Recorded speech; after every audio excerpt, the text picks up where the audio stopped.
Makanya orang yang bertobat itu merupakan salah satu perkara yang Allah cintai. Karena salah satu gerbang yang menjadikan Allah mencintai kita adalah ketika bertobat tanpa mengakhirkan tobat kita.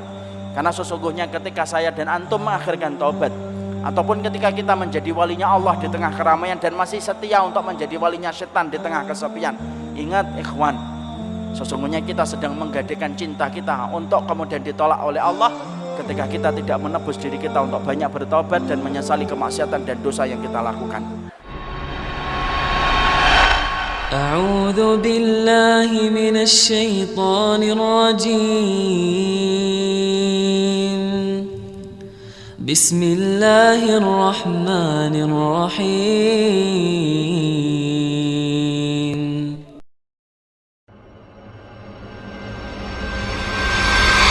Makanya banyak orang-orang yang beruntung ketika mereka bertobat.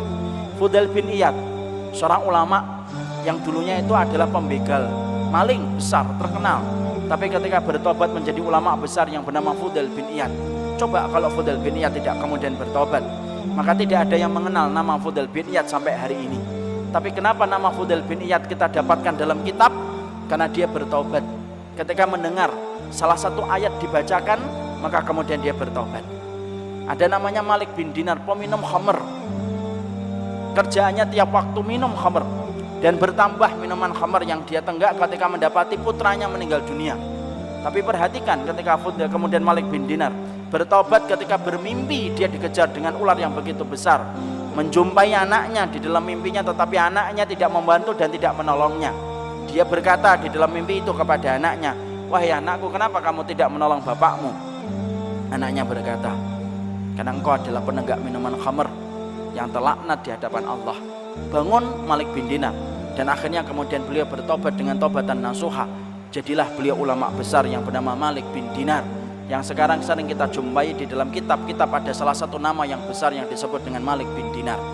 Itulah yang menjadikan kita memahami betul, kita adalah orang yang pernah melakukan dosa dan kemaksiatan, dan sesungguhnya di antara perkara yang menjadikan kita beribadah kepada Allah, banyak di antara kita yang beribadah hanya memperhatikan sholat, tetapi kita lupa untuk memperhatikan bagaimana tobat kita.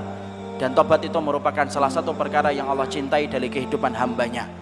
Makanya dalam satu riwayat Muslim diterangkan oleh Allah Subhanahu wa ta'ala dalam hadis qudsi, ketika Allah menyampaikan, kalaupun aku mendapati hambaku melakukan dosa, lalu hambaku bertaubat, Allah lalu kemudian berfirman di atas arasy-Nya, hambaku ini kemudian berdosa, lalu kemudian bertaubat, karena dia tahu bahwasanya aku adalah zat yang mengampuni dosa, maka aku ampuni dosanya.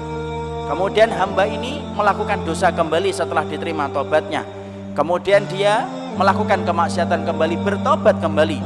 Allah berfirman kembali di atas arasy-Nya, hambaku ini berdosa, bertaubat, berdosa kembali, bertobat kembali, karena dia yakin bahwasanya aku adalah zat yang maha menerima tobat, aku terima kembali tobatnya. Kemudian hamba ini kemudian kata Allah berdosa kembali, dan dia bertobat kembali yang ketiga kalinya, karena dia tahu Allah itu zat yang menerima tobat.